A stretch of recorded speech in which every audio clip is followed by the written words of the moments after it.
Good afternoon, everybody. Good afternoon. Hope you guys had a nice, good lunch. And I'd like to thank Joshua for allowing us to be here. And of course, thankful for being in Anishinaabe territory. And like I said, whatever in other nations' territory, I'll try and behave myself. I have four male panelists. What happened to my female panelist? I think when she found out that I was going to moderate, she says, "No, I don't want to moderate. I don't want to be on panels if Alfred Loon's going to moderate." But we do have four gentlemen here who come from different backgrounds, but they have one thing in common. They're all investors. They have the investment funds to to invest in northern Quebec. First, I have Reggie Nepos from the Grand Alliance, liaison officer. And of course, Mr. Sidney Orr, president of EUSG Economic Group. And that's the group that finances the small entrepreneurship in the mom and pop type of operations. And of course, my other two friends, Mr. Sébastien Desrochers from the Plan Nord. Everybody knows Plan Nord, and I think the Plan Nord is my best friend for the last few years. And of course, of all the, we can always call the STBJ our elder, because if you add up all those Society of Plan Nord, EU Economic Group, and the Grand Alliance, STBJ is still the oldest, and probably the wisest. Anyway, thank you, gentlemen, for being up here. And we will cover key sectors involved in shaping the accessibility landscape of Northern Quebec, or EUSG Beijing's. Throughout our, hoping we'll have some kind of a dialogue. We will delve or dive into the various challenges and opportunities surrounding northern infrastructure accessibility. And of course, you might explore innovative solutions, maybe collaborative strategies. And here it mentions policy frameworks. I think we won't have time for that, but we will do our best. And aiming at enhancing connectivity, sustainability, and inclusivity across the region. But before we start, I have a little plug-in. Okay. As you know, I'm the president of EU Communications Network, and it's one of the infrastructures that the Cree Nation, along with the municipalities, have built for the last 12 years. And it was under the leadership of the president of Secretariat, at that time was our Grand Chief Ted Moses, that came up with this idea that building a network in our region that will cover the whole, that will provide service for just about everybody. As you can see, that's the map of our network, and the reason why it's in different color, because this is at different stages. The yellow line, the one where it says B, when we first built our network, that's where we started or ended, and it went all the way to LG1, the yellow line, and the other colors we built that's when we built the connecting other communities. As you can see, the furthest north, the white line. That cable goes underwater. Starts from Chesapeake, and it goes around, and 20 kilometers out into the bay, and goes straight north, hitting Wapimextu, Himuyak, Inuijuak, whatever act. Anyway, right now the fiber is at the Salouet, I'm told, and eventually it'll go around the point, and it'll end up in Ungava Bay. Anyway, we cover about 14 communities, 9 Cree communities, and 5 municipalities. And we connect just about everybody, health, education, offices, whatever. And as far as the residential service, we went through what they call a TPIA. That is a third-party internet access. And what we do is we're an open access. So there's 2 companies that provide residential service in the region, Distributel, and also a local company from Chibougamau called ID Logic. So those are the 2 that provide the residential services. Other entities is ECNs that do provide the direct fiber. Next. Also, we delved into the cellular mobility. We operate under the name of EU Mobility. And this is the coverage we're going to be getting sometime. We're starting this fall. Right now, the service is available in all 14 communities. And so at the moment, we're building, we're gonna do the road coverages. So the Billy Diamond Highway will be covered, all the access roads from the highway into all the communities along the coast, those will be covered. And also 113 started from Le Bel-sur-Quévillon. I gotta sound sexy when I say Le Bel-sur-Quévillon. All the way up to Mississippi, it's all gonna be covered. So that is the EU mobility. So this is one of the things that we had built for the northern regions, and it's very, very accessible. So anyway, so get back to what we're supposed to be focused on is a couple of, I have about 25 questions, by the way. No, okay, the first one is, I guess, to get know better, could each one of you tell about your background and what are your roles? And I'll start with Reggie. Hey, good afternoon, Alfred. You owe us about 7 minutes. No, just kidding. My name is Reggie Nipas. I'm a former chief of Ujibugmo, but also a former director general. I did a lot of executive work at the local level, and it's always been my heart to work at the regional level and help our Cree nation in whatever capacity. I remember when I was hunting with my grandfather, him and I were in the camp, and he shared with me that after I dropped out of the school, I got tired of Indian residential school. I shared my stories with him, and about 3 years in the bush with him, he said to me, I want you to go back to school, and I want you to help our people. And this is where the James Bay Northern Quebec Agreement came into play. So, it was an honor and privilege for me to work with the team on the La Grande Alliance. My role was as a consultant liaison officer and focusing on phase 2 and 3 of the study with WSP and MAMO.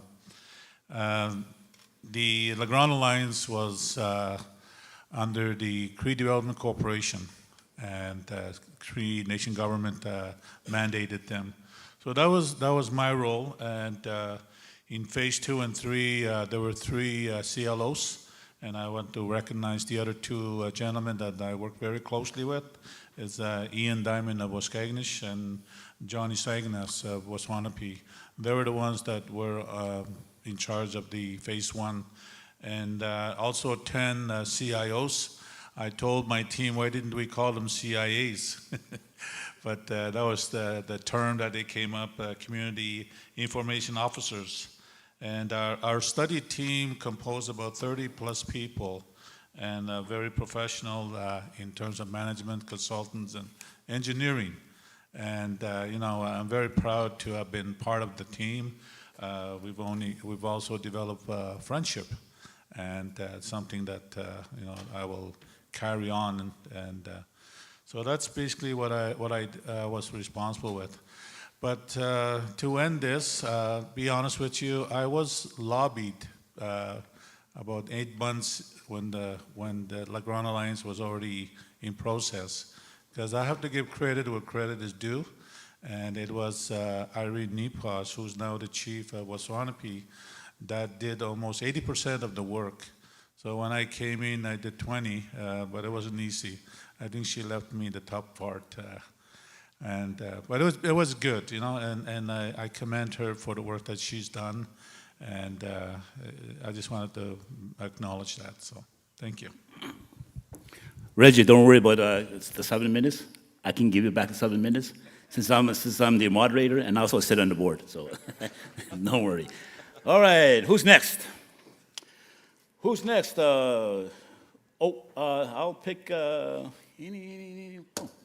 Mr. Colombe, Alain. So your background and And what do you do at CSTBJ, by the way? No. Merci, Zéro. Alfred. Merci beaucoup. De rien. Oui, alors, mon nom est Alain Coulombe. Je suis le président-directeur général de la Société de développement de la baie James. C'est une société d'État du gouvernement du Québec qui existe depuis 1971. On fait différentes choses sur le territoire de notre territoire d'intervention, qui est le territoire de la baie James. Principalement, mais avant tout, j'aimerais ça prendre une seconde ou deux pour saluer mes collègues Éric Terrien du développement économique, directeur, puis M. Émile Tagot, vice-président infrastructure à la Société de développement de la baie James. Émile aurait été probablement plus qualifié que moi pour être assis en avant, mais ça n'a pas donné. Alors, la Société de développement de la baie James est active dans beaucoup de domaines, mais principalement dans le domaine de la gestion et la réfection d'infrastructures de transport. Pour vous donner une idée, on a la responsabilité de l'entretien et de l'exploitation d'environ 2500 km du réseau routier sur le territoire. Principalement la route Billy Diamond, la route Trans-Taiga, les chemins d'accès aux communautés CRI et le chemin de Chessibi. Et on ajoute à ça la route qui relie Matagami, le Bel-sur-Quévillon et aussi la route Villebois-Selby-Joutel. On est également mandaté pour réaliser le programme de réfection de la route Billy Diamond qui, en passant, n'est pas en état de décrépitude, est en excellent état. On pourra s'en reparler un petit peu plus tard. Et aussi, c'est un projet vraiment important qui nous tient à cœur, qui est important dans le contexte de la conférence qu'on a aujourd'hui, à laquelle on assiste. Puis également, on est un gestionnaire aéroportuaire quand même assez important.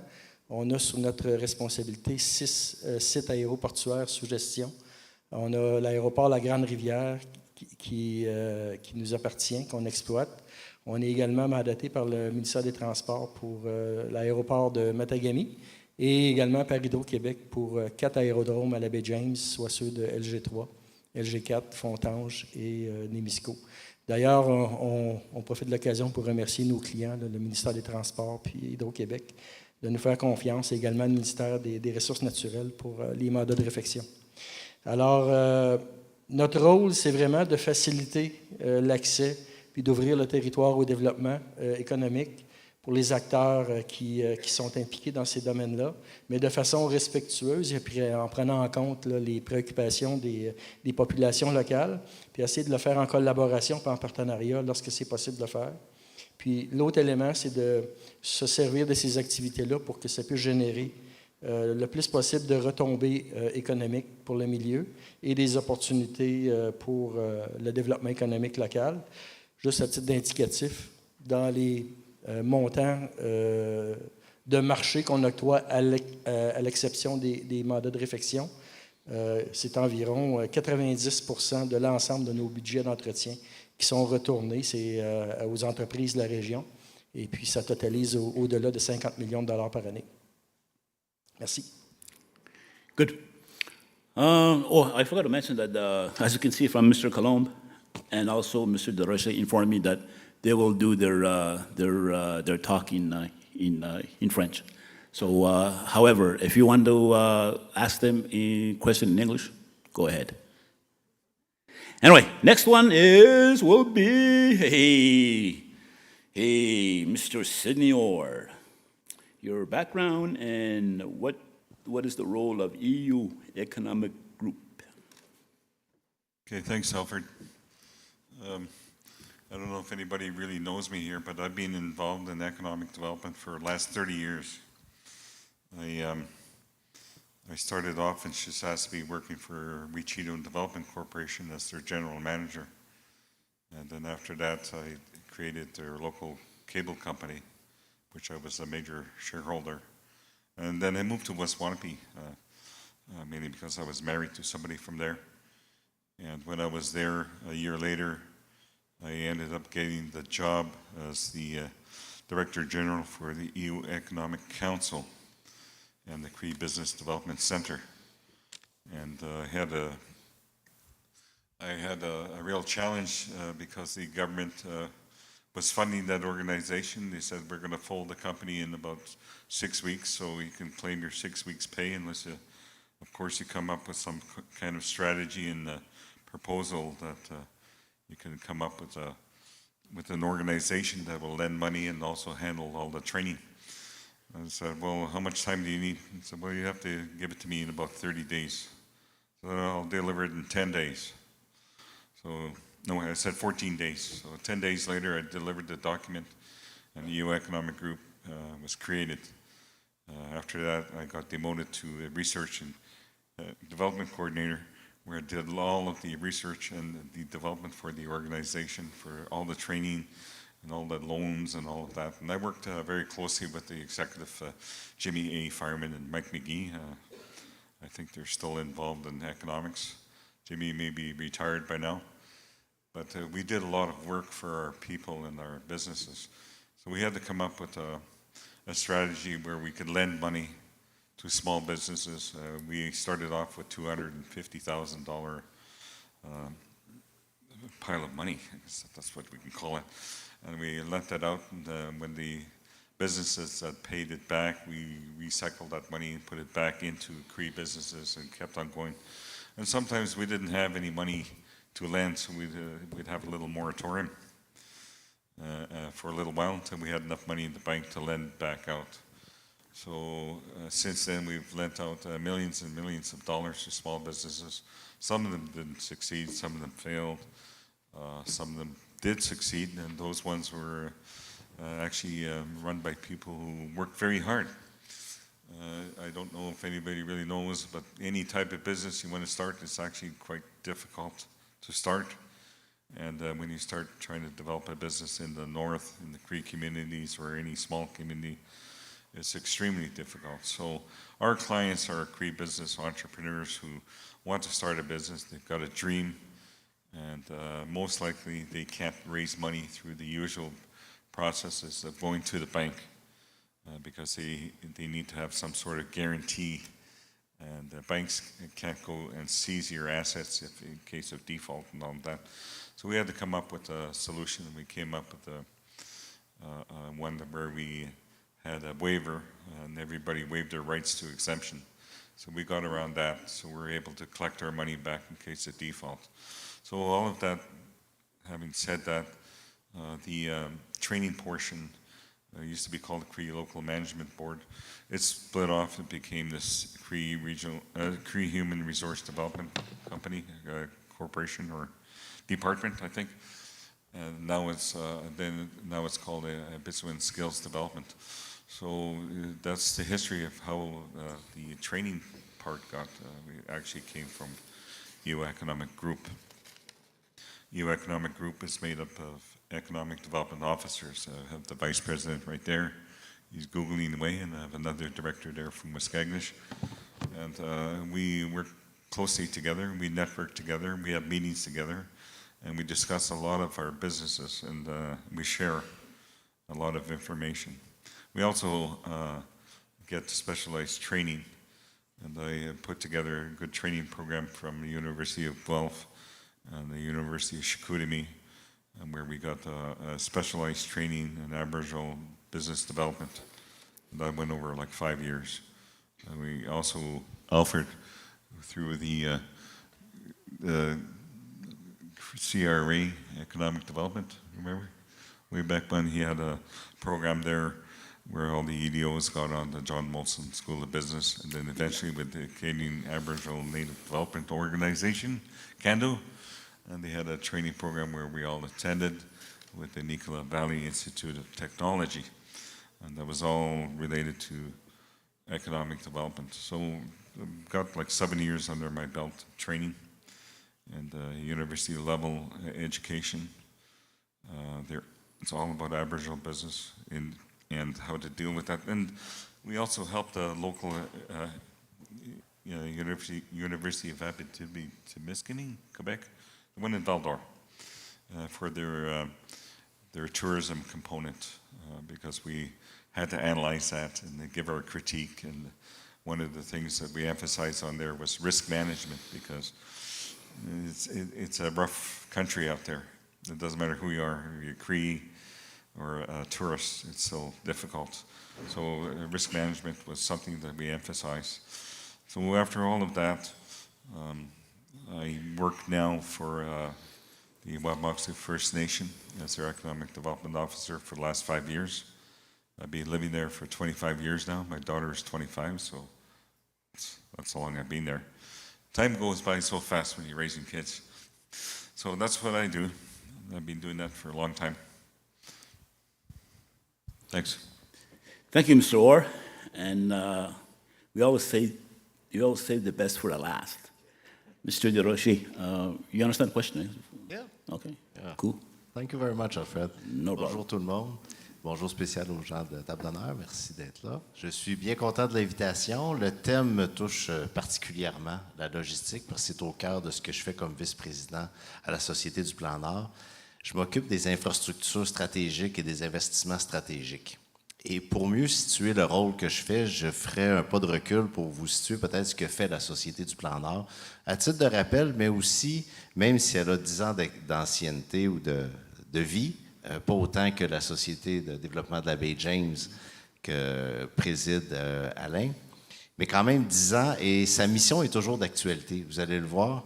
Quand on pense, sans être très, très théorique, mais je vais vraiment lire sa mission, c'est dans une perspective de développement durable, contribuer au développement intégré et cohérent, en conformité avec les orientations gouvernementales et en concertation avec les représentants des régions, des nations autochtones et du secteur privé. Donc, le thème « Ensemble », c'est dans notre mission même, c'est dans notre façon de fonctionner. Et le rôle que je fais à la Société du Plan Nord, c'est de travailler à développer des projets en complémentarité avec les partenaires. Donc, faire ensemble, faire ce que les autres ont peut-être moins la force de pouvoir faire, que ce soit au niveau financier, que ce soit au niveau des expertises, c'est là que la Société du Plan Nord va jouer son rôle. Comme société d'État, nous avons un conseil d'administration, puis je prends la peine de le préciser parce que plus de la majorité des membres de notre conseil d'administration, qui doit être entre 9 et 15 personnes, doivent provenir du territoire nordique, donc qui est au nord du 49e. On a aussi une assemblée des partenaires. C'est une particularité, c'est dans notre loi constitutive, et cette assemblée des partenaires-là fournit des avis sur demande au ministre ou à sa propre initiative. Et cette assemblée des partenaires-là, il y a des gens de toutes les origines, de toutes les régions. Et sur le territoire du UHT Baie James, nous avons 4 représentants, dont la grande chef, dont la directrice générale de l'administration régionale de la Baie James et d'autres membres. Donc, cette façon de fonctionner-là nous amène à avoir l'input des gens sur leurs priorités, leur façon qu'ils souhaiteraient se développer et comment on peut les aider dans leurs priorités. Je parlais de complémentarité. Nous sommes assis côte à côte parce qu'on travaille toujours ensemble, l'équipe d'Alain et nos équipes. On va travailler aussi en partenariat ou en complémentarité avec les ministères et organismes. Je le mentionne parce que la Société du Plan Nord ne remplace pas le ministère des Transports, ne remplace pas le ministère des Ressources naturelles lorsqu'on est au 49e. On s'ajoute à toute cette force de frappe-là et on peut être complémentaire dans des éléments où des ministères et organismes n'ont peut-être pas la capacité d'agir. On parlait de rôle, on parlait de background. Moi, j'ai un background en développement régional depuis plus de 30 ans, axé sur les ressources naturelles. Que ce soit la forêt, les mines, l'énergie. Donc, ça a toujours été ce qui m'a animé, mais toujours au service public, soit dans la fonction publique québécoise ou dans la fonction publique municipale. Venir en Abitibi, ça a été mon premier travail à Val-d'Or, donc c'est toujours intéressant pour moi de revenir en région. Mais essentiellement, je me promène beaucoup plus au nord que Rouyn-Noranda dans mon quotidien. Le territoire est vaste, les besoins sont importants. Les utilisations de ce territoire-là sont très diversifiées. Et lorsqu'on parle de logistique, lorsqu'on parle d'infrastructure, on avait une histoire ce matin de quelqu'un qui racontait avoir des ancêtres qui faisaient le chemin en canot. C'est du déplacement, c'est de la logistique.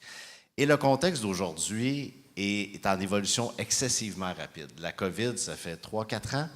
Aujourd'hui, l'inflation, les besoins ont changé. On parlait lors du lancement du Plan Nord de faire ce projet hydroélectrique. On n'est plus là du tout, on est ailleurs. Donc, c'est des éléments sur lesquels, dans les autres points que nous allons aborder, avoir en tête pour nous, c'est-à-dire que le contexte change vite. On doit prendre des décisions sur des infrastructures colossales, importantes, qui nécessitent des grands investissements. Et il faut prendre des bonnes décisions. Et ces bonnes décisions-là, elles se prennent ensemble. On va revenir plus tard dans la présentation. Puis je terminerai sur notre rôle. Quand je disais qu'on peut agir à toutes sortes de niveaux, on va agir au niveau de la connaissance, de l'acquisition des études. On a travaillé étroitement avec les gens qui ont fait de la première conférence ce matin pour la Grande Alliance. On a Yoann Leclerc qui reste à Matagami, qui travaille pour la Société du Plan Nord, qui a travaillé très étroitement dans ces études-là. On fait tout ça, on finance des études, on peut participer à des études, on peut faire de l'accompagnement aussi. On a Marie-Josée Rasco qui est ici, qui reste à Radisson, qui accompagne les gens. On a des programmes de financement, on est capable d'être très agile pour trouver la solution qui peut être adaptée. Mais on est aussi en réalisation. On a travaillé dans la route est-ouest de Matagami. Il y avait un besoin précis. On a fait un partenariat avec Wallbridge. Et on a pu réaliser la route. Et le groupe qui l'exécute, c'est la SDBJ. Donc, comment on travaille tout le monde ensemble? Moi, ça me rejoignait beaucoup le thème. Très heureux d'être ici aujourd'hui pour pouvoir en parler. Merci. You hit it right on the spot when you mentioned that the territory is vast and it's very complex very diverse. Because as you can see, there's 2 different cultures that live in the territory, and it's also a beautiful territory, and it has 2 seasons, right? 2 seasons: winter, 8 months of the year, and then the other season is mosquito season.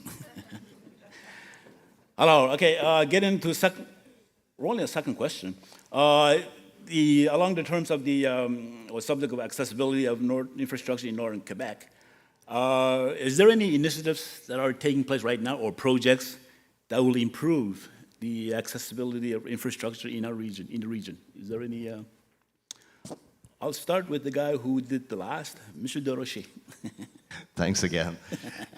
Pour situer les projets que nous faisons, j'aime bien l'accrocher à un plan d'action gouvernemental parce que c'est la Société du Plan Nord qui coordonne ça, mais c'est en partenariat avec tellement de monde.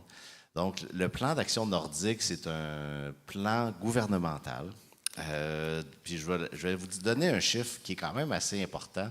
C'est pour tout le territoire nordique, pour les 5 années que couvre le plan, donc 2023-2028, 2,6 milliards d'investissements. C'est un gros chiffre, c'est beaucoup d'investissements. C'est des projets à la grandeur du territoire nordique, que ce soit sur la Basse-Côte-Nord avec les Inuits, avec les Cris.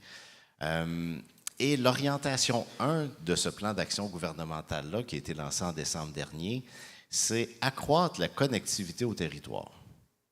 Donc, on est encore dans le même thème, on est très actuel dans nos façons d'aborder les choses. Et cette orientation-là prévoit 600 millions de dollars d'investissement, non pas seulement de la Société du Plan Nord, évidemment, mais avec des partenaires. Et ces partenaires-là, quand je vous parlais de travailler ensemble, des fois, ça peut être des partenaires fédéraux, c'est des partenaires du gouvernement du Québec, partenaires privés, etc.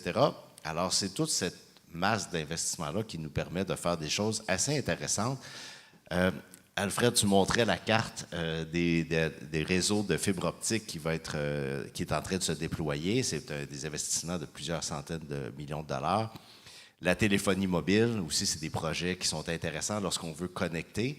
Connecter pour la logistique, amener des choses, d'avoir accès à Internet haute vitesse, avoir accès à la téléphonie mobile, amène beaucoup de possibilités pour faciliter la logistique.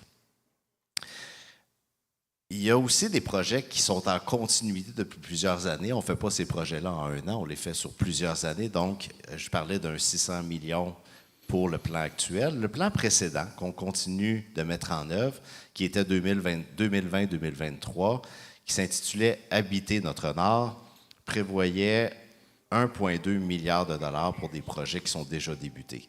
Je parlerai d'optimisation du transport des marchandises. On travaille avec la SDBJ pour le projet de la Grande Rivière. la route 138 et 389 sur la côte nord, la route Billy Diamond, Alain en a parlé, on contribue financièrement, et tous les projets de plan de développement d'investissement. On travaille avec la ville de Matagami pour la cour de transbordement, on travaille avec les différents partenaires, dont la communauté de Nemaska Lithium pour une portion de la route du Nord. Donc, il y a plein de projets qui sont encore en émergence sur lesquels on va continuer de travailler. Good, excellent, excellent. Okay, I'll have Reggie under the Grand Alliance. I know it's just a new entity, and any projects or initiatives underway? Well, the memorandum of understanding on the Cree Quebec Sustainable Transportation Infrastructure Program, referred to as La Grande Alliance, was signed between the Cree Nation and the government of Quebec in February of 2020 to oversee a series of transportation studies in EUSG. The actual studies did not get off the ground until May, June 21 due to, we all know COVID. Over the course of a little less than 3 years, we looked at various components in the territory, including upgrading and improving existing roads, such as the access roads for Waskaganish, East Main, Wemindji, and Nemaska, as well as new roads such as connecting the Billy Diamond Highway to Wabmextu, and also Route Ginor and Mistishni, Route 167 to Transdaga. We also looked at new initiatives such as a railway along the Billy Diamond Highway and linking Lebel, Kivion, and Chapé to the Innu-Chibougamau territory with Waswanipi. We also, kept in mind that this would take heavy trucks off the road. If you travel from 113 this past week, you understand how much damage the trucks do on that highway. Also, we also looked at making them safer for drivers and less costly to maintain.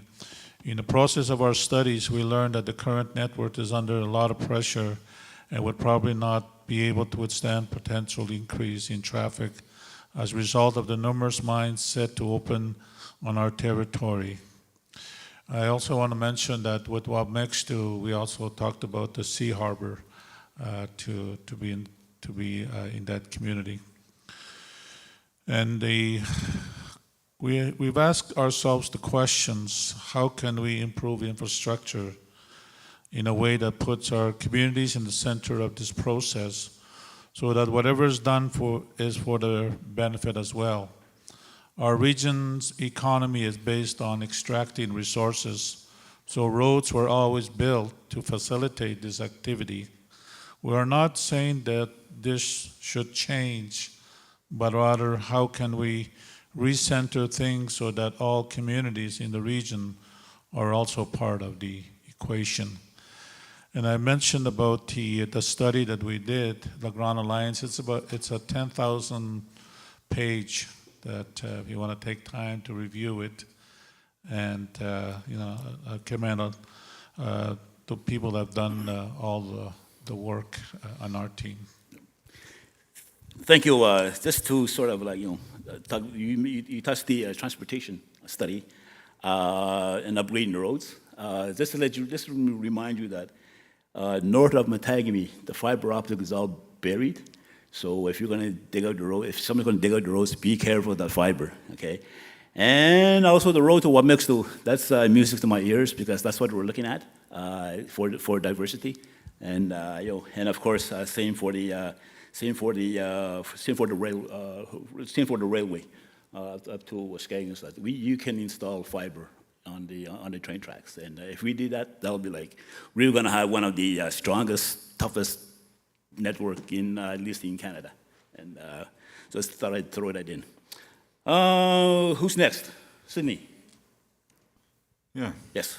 I just wanted to bring up a little history of how the road to Wabmextu was looked at.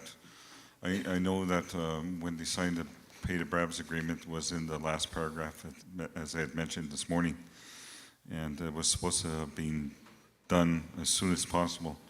And those same words were used in the James Bay Northern Quebec Agreement in 1975, when they said in the last paragraph, they will build a road to Waskaganish as soon as possible. So that as soon as possible ended up being the last year of the 25-year agreement. So that's pretty quick. So when we look at our 50-year agreement with the Pays de Brabes, we're practically halfway through there. So we should be getting pretty close to having some sort of road construction. And when the Plan Nord came out quite a while back, it was I submitted a request to have a road, a seaport, and a train. And we didn't hear anything for a very long time. So as soon as possible, about a decade later, that's when we started hearing more about the Plan Nord. And they seem to have concentrated on the south. The north didn't seem to go too much further than Chicoutimi in those days. But now, when we had the Plan Nord first come up and they were starting discussions on that, there was a bunch of ideas. They wanted to make a railroad. I think somebody came up with a railroad idea from Schefferville going all the way up to Kuujjuaq, then all the way up around the Angava coast, and finally down to Wabauxtu, going all the way up and around. And somebody thought it was a great idea. I said, well, how long would that take? I said, it'd take about 2 weeks to finish a one-way trip. And I said, well, why would I want to get on a train for 2 weeks when I can get on a plane for half an hour and get to the same place? So that, the ideas that we have from our people and our territory, we have good ideas. We don't have crazy ideas like that. We want to have a real solid transportation plan to link everybody together, because we really do need that. A lot of communities need that in the north. You can see that Northern Ontario, they had a CN, I forget, Polar Bear Express, I think it was called, going up to Moosonee from Cochrane. That's been in there since, 50 years now. And they've used that quite successfully, and they've supplied the communities on the west coast of James Bay, even up to the coast of the Hudson Bay. Then you look at Manitoba, they had a train going up to Churchill, and Churchill brought all that grain and brought that out straight across the Hudson Bay up to their customers in Europe. So in reality, that train, if it were to go to Wabauxtu and leave from there, we're actually much closer to Europe than Montreal is. We are, if you go in a straight line. We're very close to Europe, much closer than Montreal or New York or any other place. So it would make sense to be able to have a train to go up and supply the other northern communities who are in the same situation as we are. We won't be the only ones who will benefit from that, or from a road, for example. The Inuit of the north will benefit from there greatly. Then there was another very recent development in the technology. I think it was called the Flying Whale. It's a big dirigible Led Zeppelin type of aircraft that can carry, I think, 50,000 pounds, which is over 500,000 pounds. Anyway, they can carry a very large load. And apparently they're operating out of the Chibougamau area, in that area for logging. So they're hauling logs out of the bush without the need of constructing a road. And if we look at that as being another alternative to our to meet our transportation needs, I could see that going into a way inland, because we have, I don't know if you're aware of this, but just about every Cree family has a camp in the middle of nowhere in northern Quebec, and right beside it they have their own personal runway, where we have to charter a Twin Otter to fly in and out. Now it's like extremely expensive. We had something like the Flying Whale flying in and out. They'd be able to take everybody all at once, build an entire camp, entire out-eating camp, anything like that. anywhere without having to construct anything. So I can see this, we have to look, we have to use our imagination. We have to see the future as it might be. So that's my I would say 2 cents, but with inflation, it's 20 cents now, about meeting the transportation needs and the infrastructure needs of the North. So there you go. Good. All right. Mr. Colombo? Merci, Alfred. That's it? Alors, moi, j'aimerais peut-être vous parler du programme de réfection de la route Billy Diamond. Vous savez qu'on a procédé à la réfection d'à peu près la moitié du linéaire de la route Billy Diamond dans la phase 1. C'est un programme qui a permis de mettre la route Billy Diamond à niveau en termes de qualité sur environ 380 km de linéaire. C'est un programme qui a totalisé un investissement d'au-delà de 300 millions de dollars puis qui va se terminer d'ici 1 an ou 2. La bonne nouvelle, c'est qu'on a obtenu le financement pour réaliser la phase 2 du programme de réfection qui va permettre de compléter la réhabilitation complète du linéaire de la route Billy Diamond et du chemin de Chessiby d'ici environ 5 à 6 ans. C'est encore un 300 millions de dollars d'investissement qui va être réalisé. Un peu plus tôt dans la journée, on entendait parler du fait que la route Billy Diamond commençait déjà à montrer des signes d'usure sur des portions qui ont été réhabilitées. Il faut se dire que ça fait déjà 7 ans que les premières solutions de réhabilitation ont été apposées sur la route Billy Diamond et il y a quelques enjeux avec du fissurage, puis c'est normal. La bonne nouvelle, c'est qu'on a obtenu un budget de maintien d'actifs pour pouvoir réinvestir dans l'infrastructure pour éviter qu'elle ne réaccumule à nouveau un déficit de maintien d'actifs. Donc, on va être en mesure de pouvoir maintenir la route Billy Diamond dans un très bon état. C'est intéressant parce qu'en même temps qu'on va pouvoir bénéficier de cette infrastructure-là pour le développement, pour la logistique, plus au sud, avec la ville de Matagami, on va procéder à un partenariat pour l'exploitation du centre de transbordement. Sébastien en parlait tout à l'heure, c'est un partenariat qui implique également la Société du Plan Nord pour la mise à niveau. Et nous, on va être impliqués dans l'opération. Et à l'autre bout, au nord, il y a l'aéroport La Grande, qui est un aéroport qui est grandement utilisé pour l'expédition de marchandises dans le Grand Nord. Alors, on est en train de se doter progressivement d'une vision de logistique de transport multimodal qui implique le ferroviaire, le routier et l'aérien. Tout ça dans le but de faciliter la logistique de transport dans le Nord au bénéfice de tout le monde. S'ajoute à ça les aérodromes d'Hydro-Québec qu'on exploite avec une vision à long terme de les démocratiser et de les ouvrir à l'aviation, ce qui est également très attendu de la part de plusieurs industries. Good. Thank you. There's 2 other questions, and due to time limit, although I'll still add another 7 minutes that I stole from these guys. What I'll do is I'll combine the last 2 questions, okay? And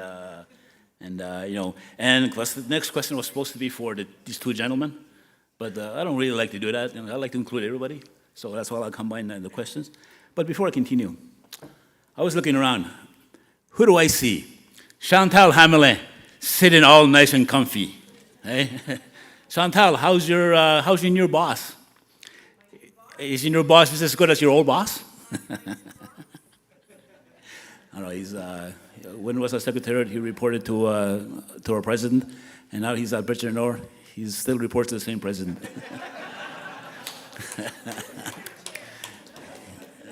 Anyway, the last question will be, of course, given the geographical remoteness of our communities in northern Quebec, how can infrastructure development projects be tailored to overcome the logistical challenges of building and maintaining them, the infrastructure?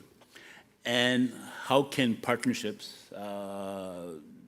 be used to leverage and make it easier to use these infrastructure. So, understand? Understand the question? Tu compris le... Thanks. Pour le partenariat, le deuxième volet de la question, je le trouve particulièrement intéressant. C'est peut-être sur celui-là que je vais axer plus mon intervention. C'est celui sur lequel on a un petit peu plus un rôle à jouer. Le partenariat, c'est vraiment au cœur de notre mission, je le mentionnais tantôt, c'est vraiment central dans nos approches. C'est quelque chose sur lequel on commence par le partenariat, on commence par identifier non pas un besoin en particulier, mais l'ensemble des besoins. Ça a l'air un peu anodin, mais c'est excessivement important et c'est excessivement exigeant au départ, et ça fait des projets qui sont beaucoup plus solides à long terme. Comment peut-on voir les opportunités de travailler ensemble alors qu'à certaines occasions, on constate qu'on peut, selon notre point de vue, avoir des besoins qui sont différents? On l'entend souvent, « Ah, moi, c'est particulier. Hein? Moi, j'ai un projet qui n'est pas pareil.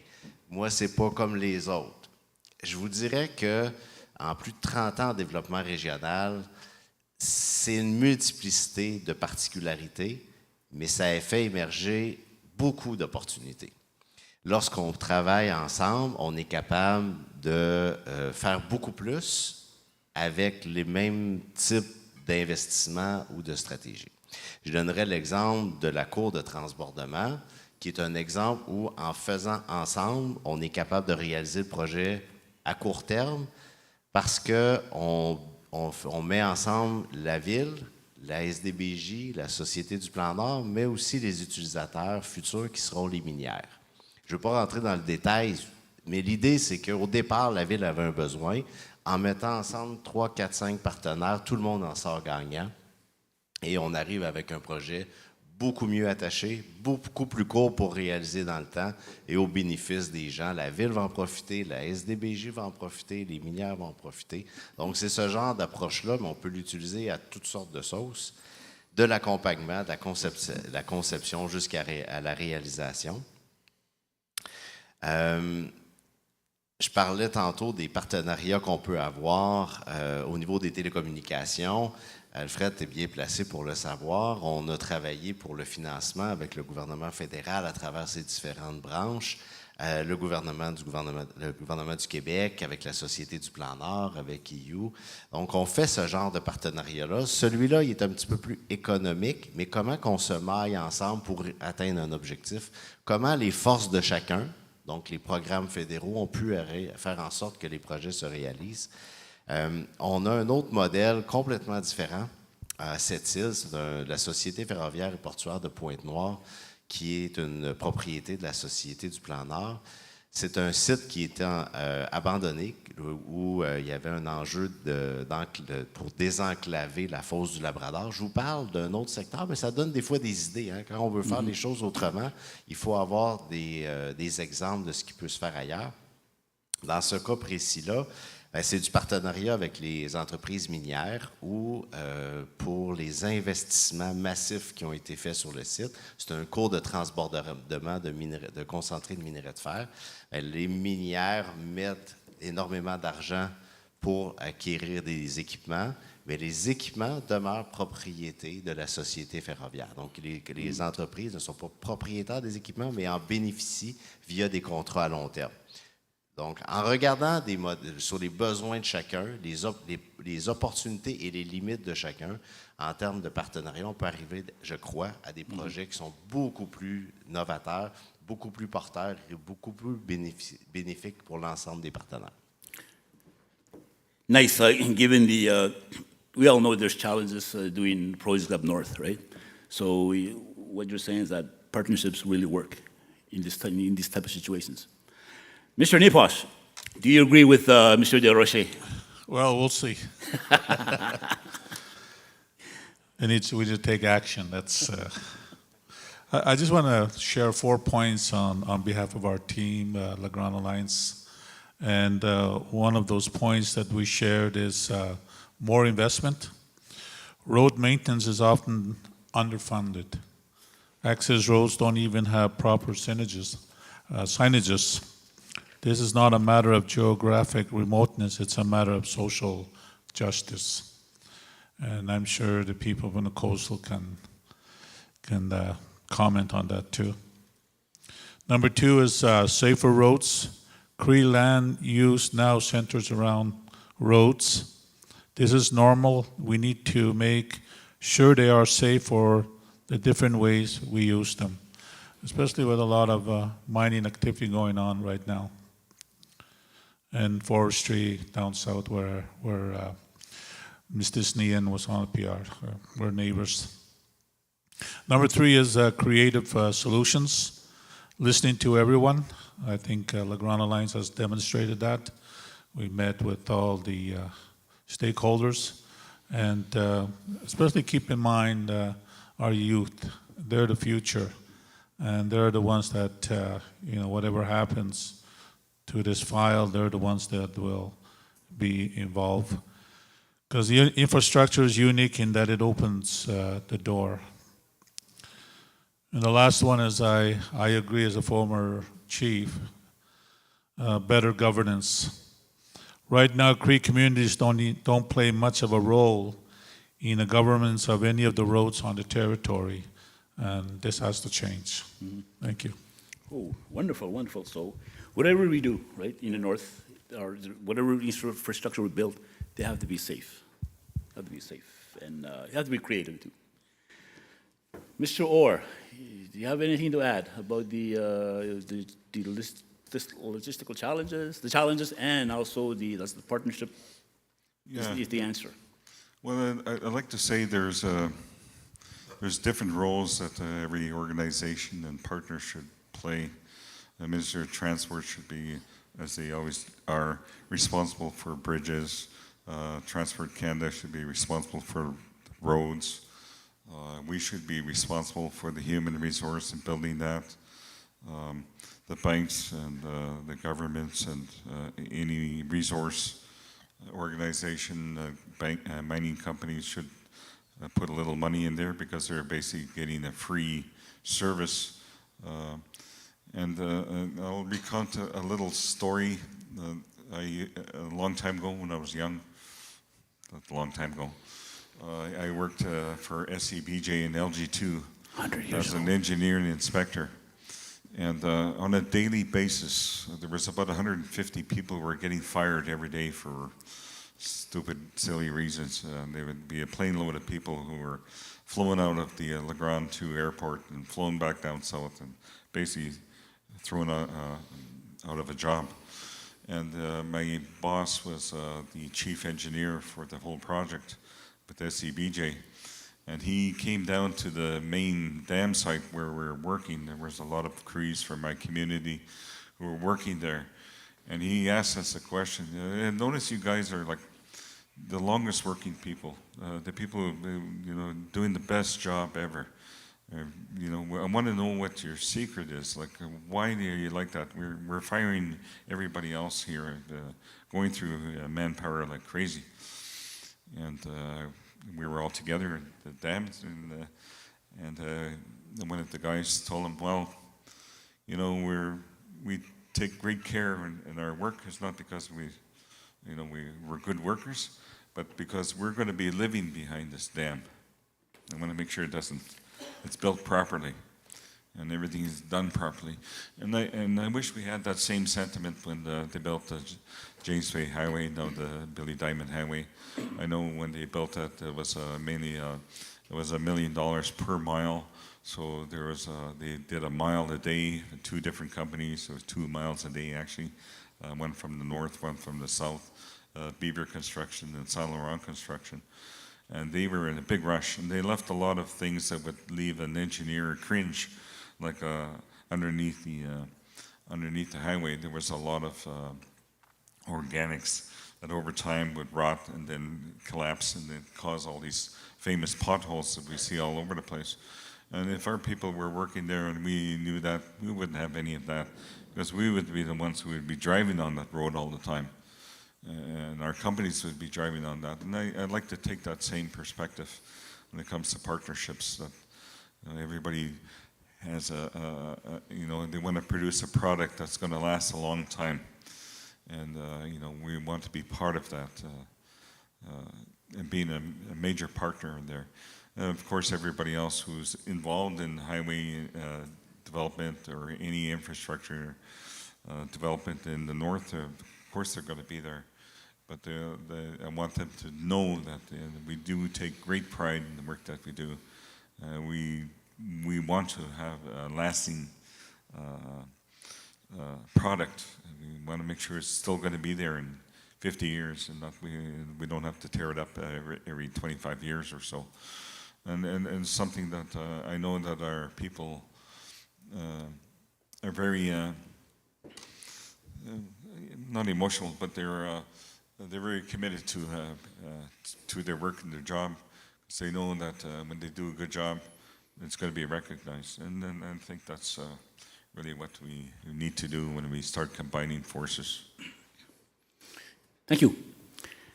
Alain, c'était ton tour, mon cher Alain, c'était ton tour de parler d'amour. Merci. Alain, it's your turn. Merci, Alfred. Le partenariat que j'aimerais peut-être mettre en lumière, il y en a quelques-uns, mais peut-être le plus intéressant est celui qui va permettre de mettre en place un plan directeur pour le développement de l'aéroport La Grande-Rivière. Je vous en ai parlé un petit peu tout à l'heure. On a des ambitions pour cet aéroport-là. Et on est en démarche présentement pour le réaliser, ce plan directeur-là. Merci beaucoup à la Société du Plan Nord de nous accompagner dans le projet. Mais pour vous dire à quel point on peut l'appeler un projet de partenariat, c'est qu'à l'aéroport La Grande, on retrouve beaucoup d'entreprises autochtones qui sont impliquées dans les opérations qui font fonctionner l'aéroport. Je pourrais mentionner Petronord, qui est présent sur place, Val-Piro, Kepa Transport, aussi Air Inuit, qui est la locomotive qui permet de faire tourner une bonne partie du chiffre d'affaires de l'aéroport, puis qui est en croissance continuellement. Val-Piro va probablement devoir agrandir bientôt leur espace d'entreposage tellement que la demande est en croissance. Donc, c'est un projet qu'on réalise et l'ensemble de ces partenaires-là à l'aéroport sont assis autour de la table pour nous aider à définir la façon dont on va organiser les opérations, les investissements dans les infrastructures qu'on va réaliser et le type de développement qu'on va faire dans le futur. Donc, on implique ces gens-là dans la vision à long terme. J'ajouterais aussi peut-être un autre partenariat qui n'est pas tellement connu, mais qui est intéressant parce qu'il est unique au Québec. C'est un partenariat pour le financement et l'entretien d'une route multi-usagée, qui est la route Villebois-Selby-Joutel. C'est un partenariat qui implique les compagnies minières, les compagnies forestières, les compagnies d'exploration, qui, autour de la table, s'entendent pour mettre les fonds nécessaires pour pouvoir entretenir cette route-là, mais dans une approche d'utilisateur-payeur. Donc, c'est la Société de développement de la baie James qui est l'opérateur de l'entretien.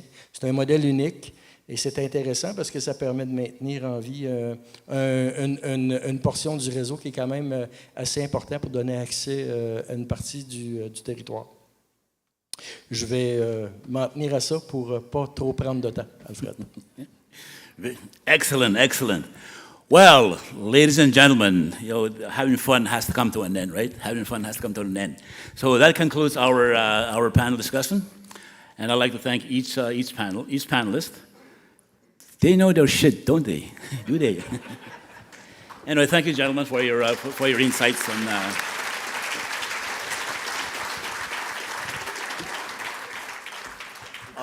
I'm asked here to.